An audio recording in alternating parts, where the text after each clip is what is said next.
A'udzu billahi minasyaitonir rajim. Bismillahirrahmanirrahim. Iqra bismi rabbikal ladzi khalaq. Khalaqal insana min 'alaq. Iqra wa rabbukal akram. Allazi 'allama bil qalam. 'Allamal insana ma lam ya'lam. 5 ayat. Inilah ayat-ayat yang pertama diturunkan kepada Rasulullah SAW pada bulan Ramadan. Inilah wahyu yang pertama yang disebut kesahannya secara panjang lebar dalam awal-awal bab Sahih Bukhari. Cerita tentang turunnya wahyu. Bagaimana Rasulullah SAW bila usia mencecah 40 tahun, Allah mengasihkan Rasulullah untuk seorang-seorang diri. Dia rasa macam tak kena dalam masyarakat dia. Jadi masa tu tak ada apa-apa. Tapi inilah yang Allah jadikan kepada Rasulullah SAW. Akhirnya Rasulullah pergi ke Gua Hira. Gua Hira ni terletak di atas bukit yang dipanggil Bukit An-Nur atau dipanggil Jabal Nur. Muka depan gua tu, mengikut sebahagian ahli sejarah, jika sekiranya tak ada bangunan, tengok direct akan nampak nampak Kaabah Al-Musharrafah. Itu uniknya.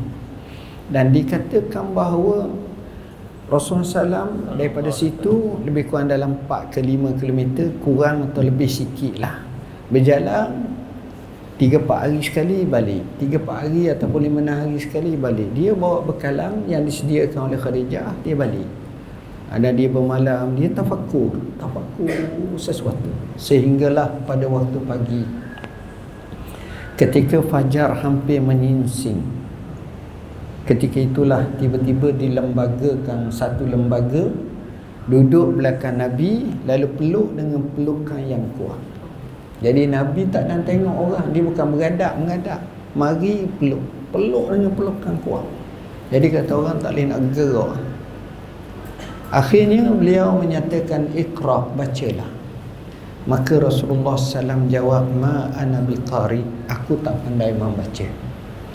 Bahasaan yang Nabi guna, ma ana biqari, menunjukkan bukan engkar Nabi tak nak baca. Kalau Nabi tak nak baca, Nabi jawab, lam akra, la akra, aku tak mau baca. Mu suruh aku tak nak mau baca. Macam kita suruh anak kita, bacalah, anak kita tak mau. Cara tak mau tu macam-macam lah. Dia wada je, tengok TV ke. Dia boleh baca? Boleh, tapi tak mau. Sekarang Nabi ni qari, isim fa'il yang memberi makna tufidul wasf. Sifat Nabi ni ummi, tak boleh baca. Itu tanda besar yang menunjukkan Quran ini bukan ciptaan Muhammad dan bukan kalam Muhammad, kalamullah.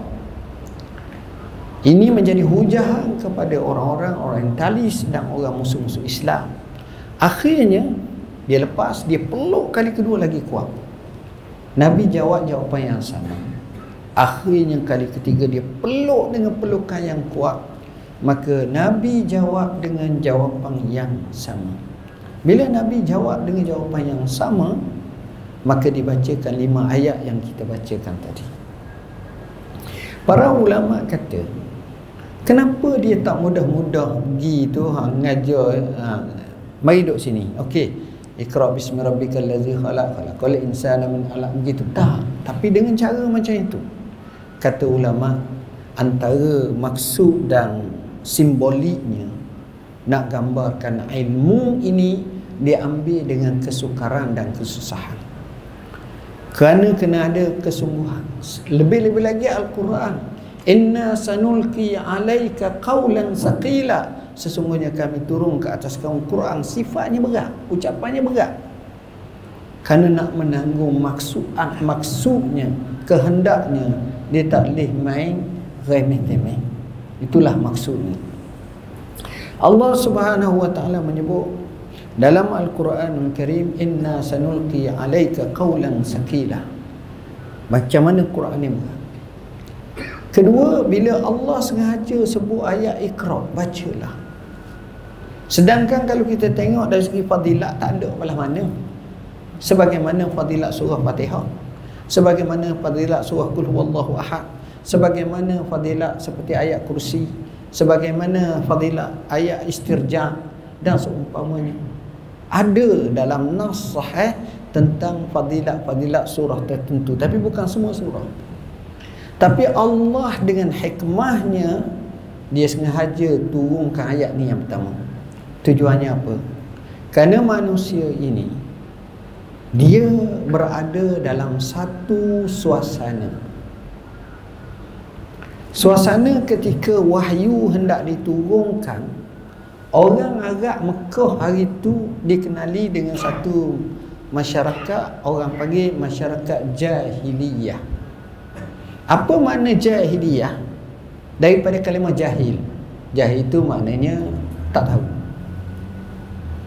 Tapi ulama menyatakan bila sebut jahiliyah ini, maksud dia ada beberapa maksud di mana dikumpulkan. Pertama, maksud jahiliyah, mereka ni adalah orang yang buta agama.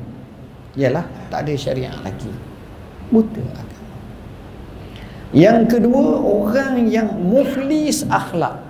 Akhlaknya bankrupt. Anak pun dia bunuh, anak perempuan. Wa izal mau'udatu su'ilat bi ayyi zambin qutilat. Kerana kuta masuk pagar orang ni bergaduh sampai beratus tahun, seperti peperangan Ghabra dan Dassas, oleh keturunan demi keturunan, sampailah kepada datangnya Islam mendamaikan. Dan yang ketiga, mereka buta akidah. Mereka percaya hak ni Tuhan juga, hak ni Tuhan juga, jadi banyak Tuhan. Sebagaimana Husain, seorang lelaki, dia berjalan, dia kelek patung, dia bawa patung dia. Lalu Nabi kata, "Sing, buat apa ni?" Kata, "Ni Tuhan." Nabi kata, "Sing, Tuhanmu ada berapa?" 7 tadi. 6 di bumi, 1 di langit. Hak mu minta, hak langit. Tapi ni perantaraan. Maka Allah turun ayat, "Ma na'buduhum illa liyuqarribuna ila Allahi zulfa." Kami tidak menyembah mereka, patung-patung ni, kecuali mereka lah menjadi wasilah ataupun wasitah yang mendekatkan kami kepada Tuhan kami, perantara. Jadi Islam tak mahu macam tu. Islam direct kepada Allah. Iza sa'alta fas'alillah wa iza sta'anta fasta'in billah. Hadis sahih riwayat Bukhari, riwayat Muslim, riwayat Ibnu Abbas. Ibnu Abbas kata, "Kuntu radifan Nabi sallam." Aku duduk di belakang Nabi sallam. Khalfan Nabi. Duduk menunggang unta belakang Nabi. Aku kecil, Rasulullah tua. Allah cakap dengan aku, "Ya gulam, inni mu'allimuka kalimatin ihfazillah yahfazka. Ihfazillah tajidhu tujahaka." Panjang hadis. "Wahai anak, aku nak ajar kamu beberapa kalimat saja. Mujagalah Allah, Allah jaga kamu. Mujagalah Allah, kamu dapati Allah di hadapan kamu." Bukan maksud Allah duduk depan. Maksudnya datangnya pertolongan Allah, hidayah Allah, taufik Allah, macam-macam lagi Allah akan bagi. Tuan-tuan dan puan-puan yang dirahmati Allah, bila kita tengok macam ini, maka fahamlah kita bahawa bila Allah Subhanahu Wa Taala turunkan wahyu, kerana ketika itu dengan Iqra, masyarakatnya jahiliyah, masyarakatnya buta agama, masyarakatnya muflis akidah, bankrupt akhlak. Masyarakat pada masa itu tak tahu apa benda nak buat, ikut akal yang dikuasai oleh nafsu dan sifat kebinatangan menguasainya, tanpa mengira halal dan haram, betul dan salah, okey atau KO, dan ini yang berlaku. Maka Allah turun ayat Iqra. Suruh baca. Baca ni pula Tuhan tak beri bebas. Bismi rabbikal ladzi khalaq. Bacaan yang pertama adalah bacaan dengan nama Allah yang menciptakan, yang kita sebut Bismillahirrahmanirrahim. Kerana di situ kita disuruh untuk kenal Allah.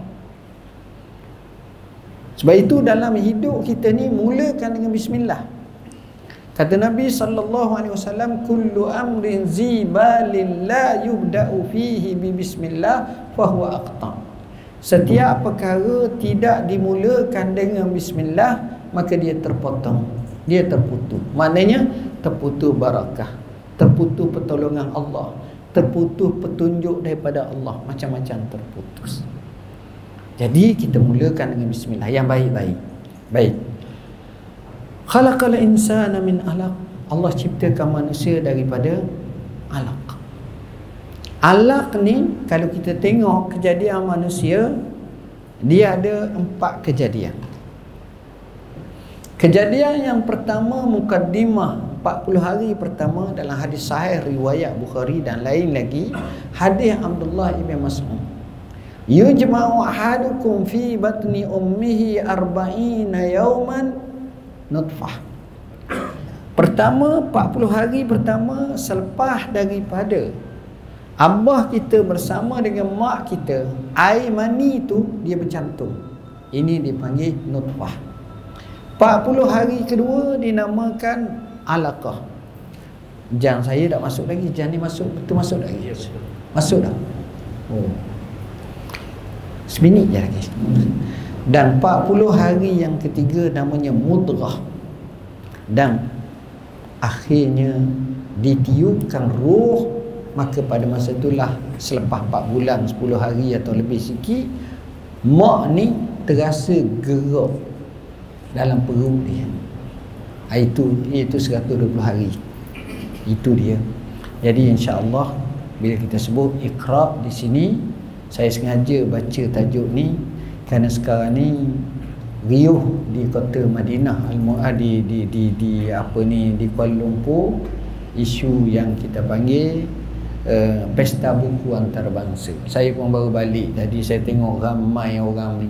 Saya tanya daripada mana, sebut daripada Kedah, daripada Johor, Negeri Sembilan pun ada, tapi daripada Gadung tak ada lagi tadi. Kalau tadi duk tanya daripada ni, hak ni Sungai Buloh, hak ni, kadang-kadang saya duduk, dia ambil gambar, jadi saya dengarlah. Jadi itu saja yang saya nak sampaikan. Mudah-mudahan kita faham tentang budaya Iqra ini. Aqul qouli hadza wa astaghfirullah azim li wa lakum. Wassalamualaikum warahmatullahi wabarakatuh.